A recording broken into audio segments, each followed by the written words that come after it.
Hello guys, welcome back to my new blog. तो आज के ब्लॉग में आपको मैं बताने जा रहा हूँ कि हमने यहाँ पर थोड़ी ये अपनी एक्सरसाइज वगैरह करने के लिए जिम बनाई है, जो कि आप पीछे देख सकते हो जिम लिखा हुआ है। तो समझा देता हूँ। इसमें कुछ डंबल से बनाए हैं हमने, और ये ईंटों का जुगाड़ बनाया है, ये वाले हैं। इसमें भी सरिया पो लेते हैं हम, सरिया लगाकर फिर इससे करते हैं जिम।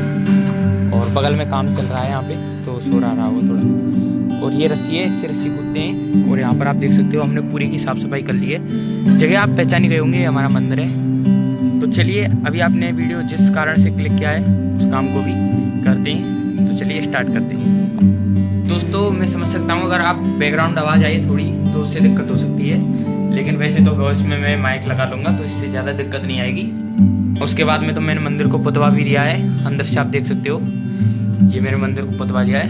हनुमान जी कितने सुंदर लग रहे हैं। यहाँ पर अगरबत्तियाँ लगी हुई हैं और ये सब देवता हैं। तो अभी ये माइक रखा हुआ है, इसको लगाते हैं और रामायण का पाठ शुरू करते हैं।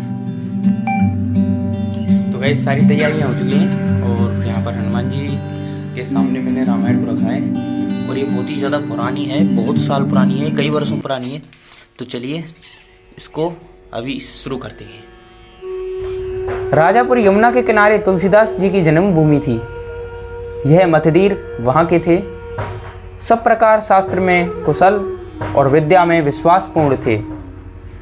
तुलसीदास जी यमुना के किनारे उनका जन्म हुआ था और यह विद्या में बहुत ही विश्वास रखते थे। जब विवाह हो गया, घर में स्त्री आई तो उसने बड़ा स्नेह किया।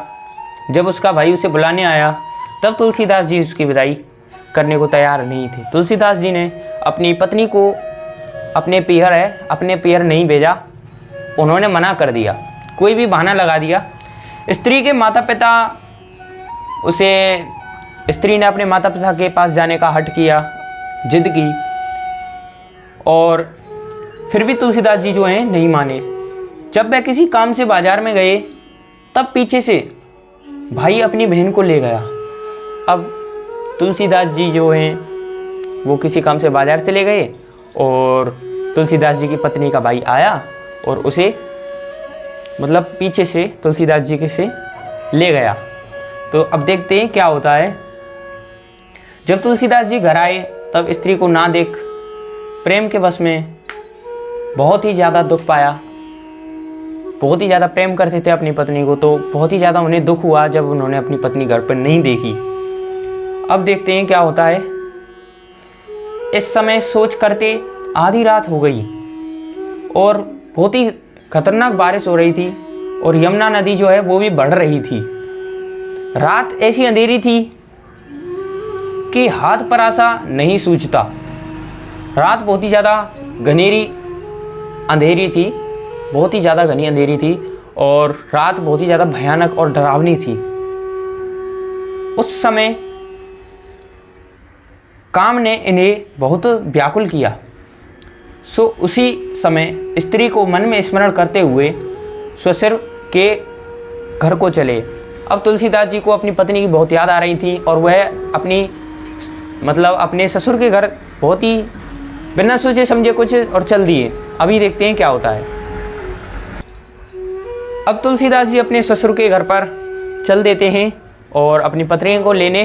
तो अभी देखते हैं क्या होता है। यमुना जल से भर जाती है, उसमें कूद जाते हैं तुलसीदास जी बिना देखे और तैरने लगते हैं। मन में कोई भी भय नहीं करते हैं, ना ही उन्हें कोई डर लगता है। और आधी रात में ही ससुर के घर पर पहुंच जाते हैं, उनके द्वार पर पहुंच जाते हैं अपने ससुर के। उस घर के सब कबाड़ चारों ओर से जो है बंद थे। तो पीछे की दीवार पर एक सर्प लटक रहा था। उसे रस्सी समझकर पूंछ पकड़कर और अपनी पत्नी को मन में स्मरण कर और उस सांप को ही पकड़ लिया और उस पर से चढ़ गए। उन्होंने समझा कि ये रस्सी है, लेकिन वो एक मरा हुआ सांप था। स्त्री के पास जाकर और उन्होंने स्त्री को जगाया, अपनी पत्नी को जगाया। फिर एकदम से उनकी जो पत्नी है वो डर गई, अरे कौन आया। फिर उन्होंने देखा कि वो तुलसीदास जी हैं। तो फिर पहचान कर बड़ी शंका से और बाण के समान वाणी बोली। तो वाणी क्या कही तो देखते हैं। हे प्रीतम, तुमको धिक्कार है, जो हमारा चाम हाड़ मास का जो शरीर है उसमें ऐसा मन लगाया। यदि राम जी में ऐसी प्रीति करते तो तुम्हारा सब काम बन जाता। अब तुलसीदास जी की जो पत्नी है उन्होंने यहाँ पर बाण के समान वाणी बोली है, यानी कि तीर के समान वाणी बोली है, और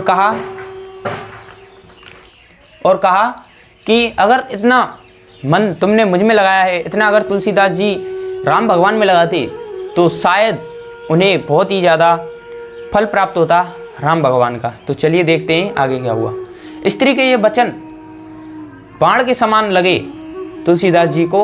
ये जो वचन है बहुत ही ज़्यादा तेज लगे, बाण के समान, तीर के समान लगे, मानो पूर्व जन्म के सब पुण्य जागे और एकदम से उन्हें सब कुछ एकदम से एहसास हो गया। उनकी आंखें खुल गईं कि ये मैं क्या करता था।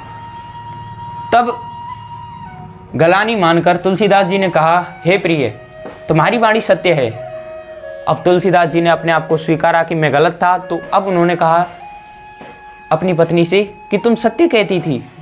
तो यह सुनकर एक तरह से रूठे से होकर गोसाई जी जो हैं वहाँ से चल दिए और घर छोड़कर अब काशी में उन्होंने प्रवेश किया। अब जो है तुलसीदास जी काशी में आ गए हैं और वहाँ विश्वेश्वर से विनय कि हे भगवान, मुझे राम जी की भक्ति दीजिए। वहाँ कोई थे जिससे उन्होंने कहा कि मुझे राम भगवान की भक्ति चाहिए, मुझे उनके दर्शन चाहिए और मैं राम भगवान की भक्ति के लिए क्या कर सकता हूँ। फिर तुलसीदास जी 12 क्षेत्र को गए, वहाँ एक गुरु किया, वहाँ एक गुरु बनाया और गुरु की अत्यंत सेवा करके आध्यात्मिक रामायण पाई। गुरु की सेवा की और वहाँ पर उन्होंने रामायण को स्मरण किया। तो चलिए देखते हैं। और फिर काशी में आए, फिर दोबारा से काशी में आ गए हैं। रघुनाथ जी के अत्यंत भक्त हुए और राम भगवान के जो हैं भक्त बन गए, अच्छे भजन करते बहुत समय बीत गया। तब भी शिव जी प्रसन्न हो गए। तो भजन करते करते बहुत समय हो गया तो शिव जी भगवान जो हैं उनसे प्रसन्न हुए। जहाँ रामायण हो वहाँ नित्य सुनने को जाए, मतलब जहाँ पर रामायण होती है या फिर कोई कथा होती है वहीं चल देते थे। जहाँ पर कोई सत्संग वगैरह कुछ भी होता था वहाँ पर चल देते थे और सत्संग के या फिर कोई भी जो था कथा उसके समाप्त होते ही तुरंत वहाँ से आ जाते थे। वहाँ पर ज़्यादा देर नहीं ठहरते थे। हाथ में कमंडलू लिए एक दिन शौच करने को नगर में बाहर गए। शौच क्रिया से जो जल बचा उसे एक बेरी के वृक्ष के नीचे डाल दी। अब ये नियम उन्होंने रोज का बना लिया था। जब वो शौच करने जाते थे तो उनके जो लोटे में पानी बचता था तो उसको वो एक बेरी के पेड़ के नीचे डाल देते थे, उसकी जड़ में डाल देते थे। अच्छा, अब देखते हैं क्या हुआ। वहाँ एक पुराना प्रेत रहता था। अब जो बेरी का पेड़ है वहाँ पर एक कोई प्रेत रहता था जो उस अपवित्र जल से सदा खुश मानता था। वो तुलसीदास जी जो उस अपवित्र जल को उस बेरी के पेड़ के नीचे करते थे उससे वो बहुत खुश होता था, मतलब उसे वो बहुत अच्छा मानता था अपवित्र जल को। तो देखते हैं उस गंदे जल को बहुत ही ज़्यादा पवित्र मानता था वो प्रेत। जब ऐसे कुछ समय बीत गया तब एक दिन वह जो प्रेत था वो एकदम से प्रकट हो गया। तो चलिए देखते हैं अब क्या हुआ। अब जो प्रेत है वो एकदम से बोल पड़ा, हे गोसाई जी, अब मैं तुम्हारे ऊपर प्रसन्न हूँ, जो मन भावे वो मांग लो।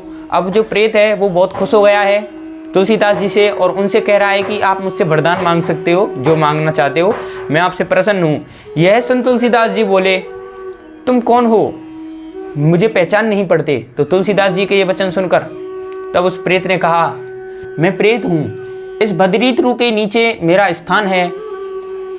इस पर जो तुमने जल डाला है मैं उसे अपनी सेवा विचारी है, मैंने उससे अपनी सेवा विचारी है। तो तुलसीदास जी ने कहा, तुम प्रेत हो, प्रेत मनुष्य को क्या देख सकता है जो मेरे मन की जानना चाहते हो। अब तो मैं जो कहूँ वो सुनिए। अब तुलसीदास जी कह रहे हैं प्रेत से, अब तुम मुझे वरदान दे रहे हो तो मुझे वरदान दो। तो अब वो वरदान मांगेंगे, देखते हैं क्या मांगते हैं। रघुनाथ जी की भक्ति मांगेंगे वो तो वैसे, और दर्शन भी मांग सकते हैं। तो देखिए क्या मांगते हैं। जो मैं श्री रामचंद्र जी के दर्शन पाऊं तो जीते जी तुम्हारे गुण गाऊं। तुलसीदास जी उस प्रेत से श्री रामचंद्र जी के दर्शन मांग रहे हैं। तो अब देखते हैं वो प्रेत उनको दर्शन दे पाता है या नहीं। मुझे और कुछ इच्छा नहीं है। यह सुनकर प्रेत जो था वो प्रसन्न होकर बोला, श्री रामचंद्र जी के दर्शन करने की तो मुझ में सामर्थ्य नहीं है, इतनी मुझ में हिम्मत नहीं है कि मैं तुम्हें डायरेक्ट जो है श्री रामचंद्र जी के दर्शन करा दूं, परंतु सहायता रूप मैं एक उपाय तुमसे जरूर कहता हूं। अब वह प्रेत जो है तुलसीदास जी को एक उपाय बताएगा जिससे कि वो रामचंद्र जी के दर्शन कर पाएंगे।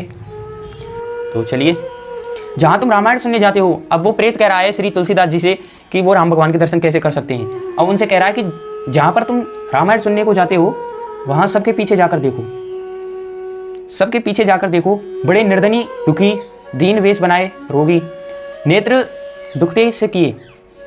अब तुलसीदास जी से कहा है कि जहाँ तुम रामायण सुनने के लिए जाते हो वहाँ पर अपने पीछे देखना, कोई ऐसा आदमी होगा जो नेत्र बिल्कुल उसकी भगवान में भक्ति होगी, ज़्यादा बोल नहीं रहा होगा किसी से भी कुछ, जो सबसे पहले आते हैं और सब श्रोताओं के पीछे उठते हैं। अब तुलसीदास जी से कह रहे हैं जो सबसे पहले आता है और सबसे बाद में जाता है उस पर तुम्हें नज़र रखनी है, शायद हो सकता है वो राम जी हों। सहज में चलते, कमर में फटा दुपट्टा लपेटे हैं, उनका हुलिया बता रहे हैं जो प्रेत हैं तुलसीदास जी को। उनको तुम सत्य महावीर जानो। अच्छा, महावीर यानी कि हनुमान जी समझ लो उनको कि वो हनुमान जी महाराज हैं। उन्हें रामायण सुनने का बड़ा प्रेम है। अब और उन्हें रामायण सुनने का जो है बड़ा प्रेम है, उन्हें रामायण सुनने में बहुत इंटरेस्ट आता है। मतलब महावीर जी का यही नियम है कि सदा रामायण सुनते हैं। वे तुम्हें किसी भी उपाय से मिल जाएंगे तो रामचंद्र के दर्शन करा देंगे, श्री राम जी के दर्शन करा देंगे। प्रेत का वचन सुनकर तुलसीदास जी ने मन में बड़ा आनंद हुआ। तुलसीदास जी बड़े खुश हुए कि प्रेत ने मुझे आशीर्वाद दे दिया है, अब मैं राम जी के दर्शन कर सकूंगा। उसे गुरु जानकर घर गए और कथा सुनने को तुरंत सिधारे। अब वे सीधे उस जगह पर पहुंच गए हैं जहाँ पर कथा होती है, क्योंकि वहाँ पर उन्हें महावीर जी जो है मिलने वाले हैं। कथा सुनते ही उन्होंने महावीर जी को महामलिन टूटे फूटे वेश में महाकरूप देखा और नेत्र विहीन के समान रूप, मतलब दूर बैठे दिखे थे उन्हें, जैसे प्रेत ने कहा था। बिल्कुल ऐसे ही उन्हें वो है मनुष्य दिख गया जैसे कि प्रेत ने बताया था और कहा था कि वही है महावीर जी। जब कथा समाप्त हो गई तब श्रोता अपने अपने घर को गए। गोस्वामी जी कुछ समय तक बैठे रहे और महावीर जी जड़ मूर्ख का सा आकार किए चले। अब जो है महावीर जी वो खड़े हुए हैं सबसे बाद में, तो वह तुलसीदास जी ने देख लिए हैं। तो अभी क्या होगा, तुलसीदास जी ने महावीर जी को देख लिया है। तब एकांत देख, यानी कि तुलसीदास जी ने जो है चारों ओर देखा और बड़ी सावधानी से दौड़कर उनके चरण पकड़ लिए। तब उन्होंने ऐसा कहा कि अरे छोड़ छोड़, मुझे मत पकड़, ऐसे जो है महावीर जी ने कहा। तुलसीदास जी बोले अब तुम नहीं छूट सकते, या तो दर्शन दो या प्राण लो। महावीर जी जो हैं, महावीर जी ने छुड़ाने का बहुत उपाय किया, प्रयास किया, परंतु तुलसीदास जी ने बहुत ही दृढ़ता से ग्रहण कर लिया। तब महावीर जी प्रसन्न होकर बोले जो इच्छा हो वो वर मांग लो और मैं तुम्हें वो वर दे दूंगा। तुलसीदास जी बोले अपना रूप दिखाओ और मेरे सिर पर अपना हाथ धरो। अब तुलसीदास जी वैसे तो राम भगवान का दर्शन करना चाहते थे, यहाँ पर वह महावीर जी का भी दर्शन कर रहे हैं। ये देखिए आप, एक साथ दो दो बाण उन्होंने चलाए हैं और देखते हैं अभी कितने भगवान का और दर्शन करेंगे। तो चलिए,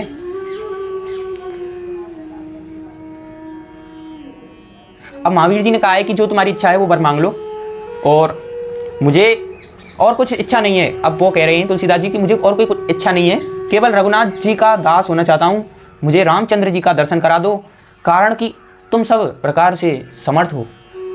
अब राम जी, अब जो है तुलसीदास जी ने महावीर जी से कहा है कि मुझे राम भगवान का दर्शन करा दो, मुझे पता है आप करा सकते हो, उसमें समर्थ हो और मुझे कुछ नहीं चाहिए। तब महावीर जी ने अपना रूप दिखाया और तुलसीदास जी ने कहा हे प्रवीण चतुर, ये तुलसीदास जी को कह रहे हैं महावीर जी, चतुर तुलसीदास, चित्रकूट को चला, मतलब चित्रकूट को चलो। अब उनसे कह रहे हैं कि तुम चित्रकूट जाओ, वहाँ तुमको सुख में रामचंद्र का दर्शन होगा। अब जो है महावीर जी तुलसीदास जी को चित्रकूट भेज रहे हैं और उन्होंने बोला है कि चित्रकूट में ही आपको दर्शन होंगे महावीर जी के, वो सॉरी रामचंद्र जी के। तो चलिए चित्रकूट, और चित्रकूट जाएंगे।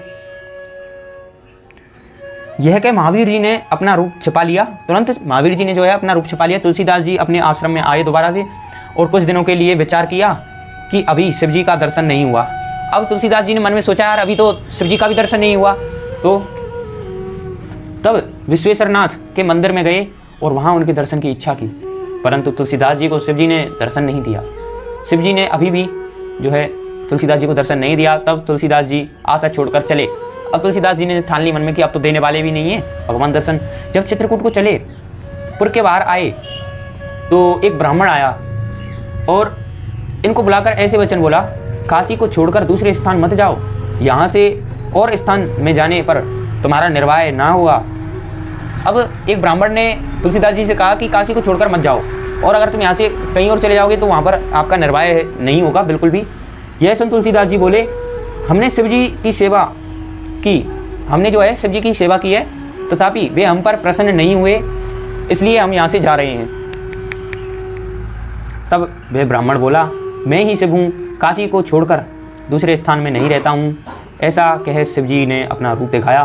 तब तुलसीदास जी ने शिव जी के चरणों में अपना सिर नवाया। अब आप देखिए यहाँ पर कि तुलसीदास जी ने जो है राम भगवान को छोड़कर शिव जी के दर्शन कर लिए हैं और महावीर जी दोनों के दर्शन कर लिए हैं। और वैसे ही रामचंद्र जी के दर्शन करना चाह रहे थे, दो भगवान के दर्शन कर लिए हैं। और अभी से तो रामचंद्र के जब दर्शन करेंगे तो लक्ष्मण भगवान के भी हैं जो दर्शन करने उनको मिलेंगे। तो आज की वीडियो में बस इतना ही। उम्मीद करता हूँ आपको ये वीडियो अच्छी लगी हो, आज का जो ब्लॉग है आपको अच्छा लगा हो। तो यहाँ से नेक्स्ट पार्ट है, नेक्स्ट पार्ट आपको अगली वीडियो में देखने को मिलेगा नेक्स्ट डे, तो उसको मिस मत करना, क्योंकि उसमें ही आपको पता चलेगा कि जो रामायण है पूरा ग्रंथ है वो तुलसीदास जी ने किस प्रकार लिखा और कैसे कैसे क्या है इसमें। तो वीडियो को लाइक कर देना, चैनल पर सब्सक्राइब कर देना। हम मिलते हैं नेक्स्ट वीडियो में, तब तक के लिए जय हिंद, जय Bharat. This kid's a bully. He's never been in a street fight, never actually been thrown into a trash can or anything like that. Kid was somebody that you want to have to bring. Sunglasses. In street fight, I can.